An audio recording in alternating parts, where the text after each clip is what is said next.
Hey everyone, what's up? Paul here.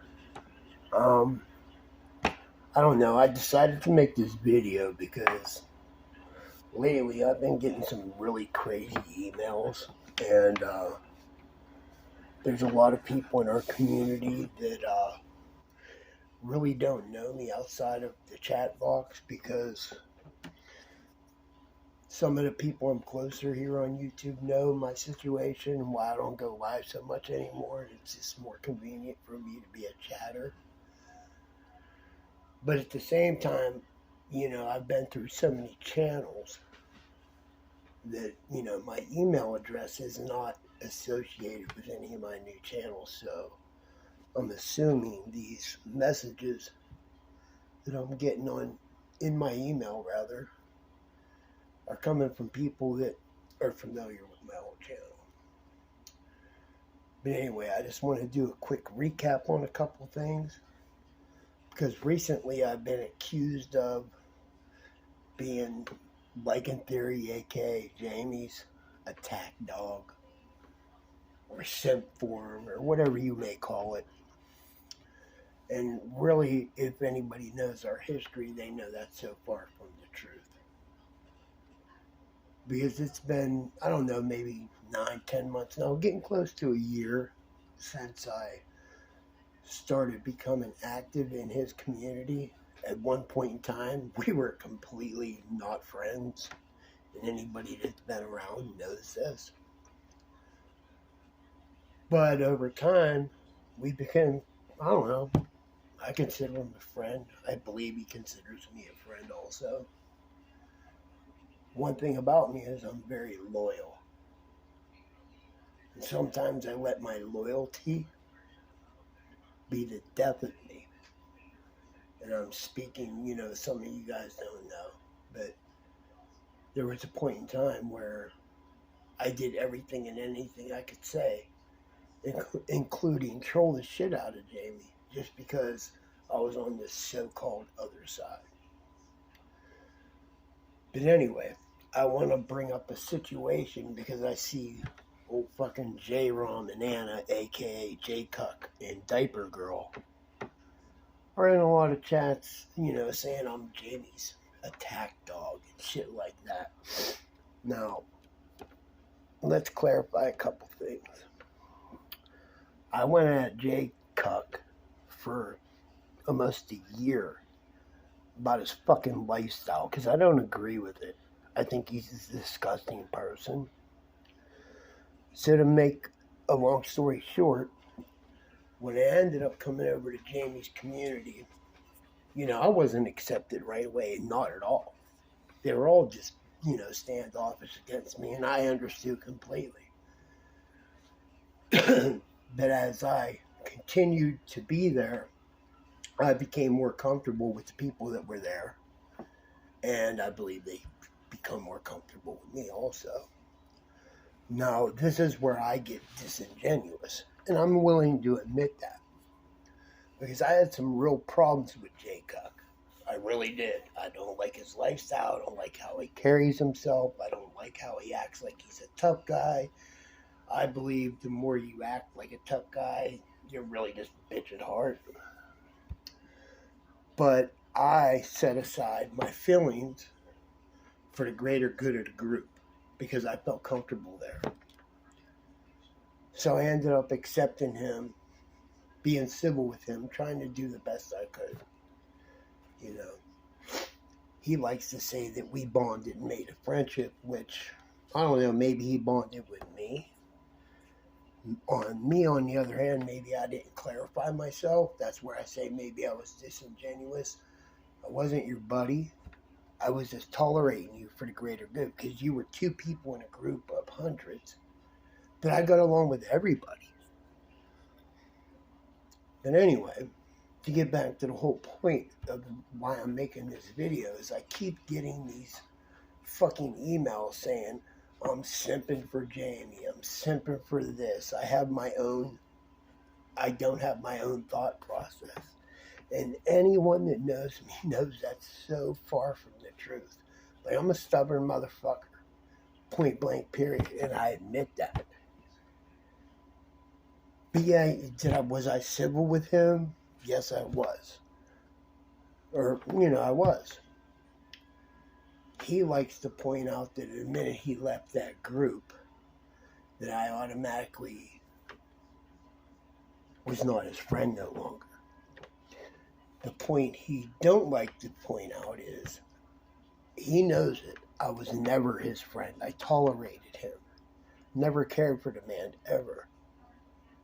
But sometimes you gotta look at the bigger picture. There were two fucking peas in a pod, if you get what I'm saying.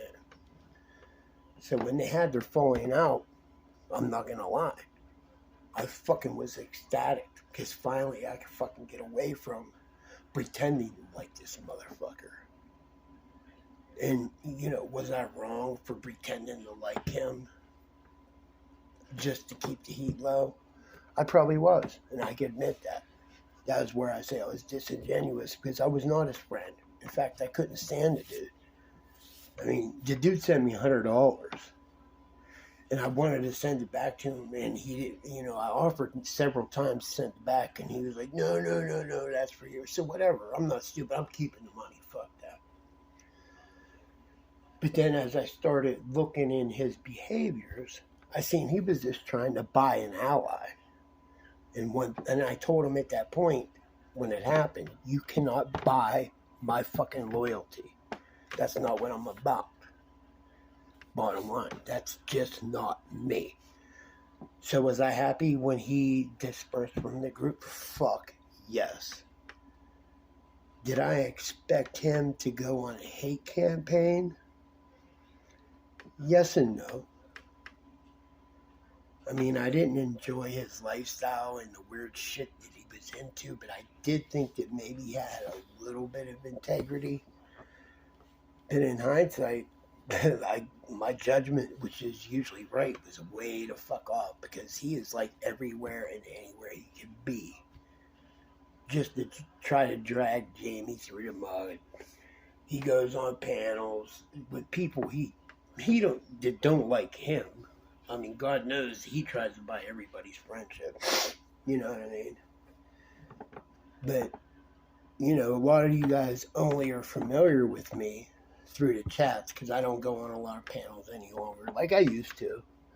I would like to. But my current living situation and some of my personal life don't allow me to do it like I used to. It's just easier to chat in the box. And I guess you would consider me, I don't know, a soft troll. I mean, but I'm a troll that uses his first, last name. And like, I'm an open book. Anybody who's been around me for any length of time knows a great deal about me. Because I'm truly one of them people that don't give a flying fuck what you think about me. Good, bad, or indifferent. Because at the end of the day, this is internet. So why should I give a fuck? In my real life, I don't give a fuck about what people think. But I just wanted to clarify one thing. I'm my own person. I make my own choices. Jamie does not send me out after people. He don't recommend I do this or I do that. You know what? And, to be quite honest, when I first started coming around to his group, we had our own issues, me and Jamie. But, over time, I've grown to understand him. He comes from a different era than I, and I get it. Just like he gets me. But we become, I would like to think, fairly close friends. And, Skady, like I've met some really good people in this group. Skady, I can go on and on with people, but namely the two people that, focus out to me is like Jamie, Skady, Jenny, she's a good girl. There's some good people in our group. But for this GW bitch, just to keep dragging Jamie for no fucking reason, because we did try to move on. You know what I mean? Sheeta's the one that keeps bringing this shit back over and over and over again. And to be quite frank, with me personally, I think it's fucking childish on both ends. But, as I sit back and look at things, it don't come unprovoked from Jamie. Like, what's he supposed to do? Let this fucking broad run his fucking name through the mud, post private pictures, private messages, this, that, the third, and not respond. But then when he responds, he's the fucking bad guy. Get the fuck out of here. You know what I mean? And, you know, I was a dope fiend for 35 years. Solid. And I mean hardcore drugs. And I see right through her. She's a miserable fuck. And even if she is clean today, she's white knuckling it through and through. And that's what makes her so miserable. Because there's a big difference between being clean and sober and being in recovery and just not using. And she is somebody that, if she is clean, is just not using. She's not happy. Listen to every fucking thing she talks and says about. First of all, she claims to be, you know, she's a victim in everything. I call her a professional victim. The bottom line. But she's a miserable human being. If you've been through all the things she said she has been through with drug and alcohol addictions, having a fucking dude in fucking prison that fucking you had big kids too, and you came out the other end and you were unscathed and you were truly in recovery, you'd be a better person and come off as a much happier person. But anyway, I just wanted to release this quick video because a lot of the people that are new to our group, you know, they just see me as the clown in the chatter that likes to bust balls. But you know what? My loyalty runs deep. If you continue to fuck with my friends, I will continue to fuck with you. Because I value my friendships in real life and on the internet. In fact, I got some friends on the internet that I consider much better friends than some of my friends in real life. You know what I mean? I love fucking Skating. She's a great fucking woman. No one will tell me otherwise. And that, you know, to point out another point, I never judge people by what they do. I judge them on how they treat me. And I think everybody should be like that. But at the same time, if you're going to continue to come at my friends, I will continue to defend them until I find a reason not to. So I just wanted to lay that out there because a lot of you guys really don't know me per se other than just in the chat because like I said, I don't like get on panels very much any longer. I would love to, don't get me wrong, and maybe my situation will change where I'm able to. But until then, I'm liking Legion through and through until I have a reason not to be. And I have gained a lot of true friends over there. And I will defend them to the end. Have a good day. Paul out.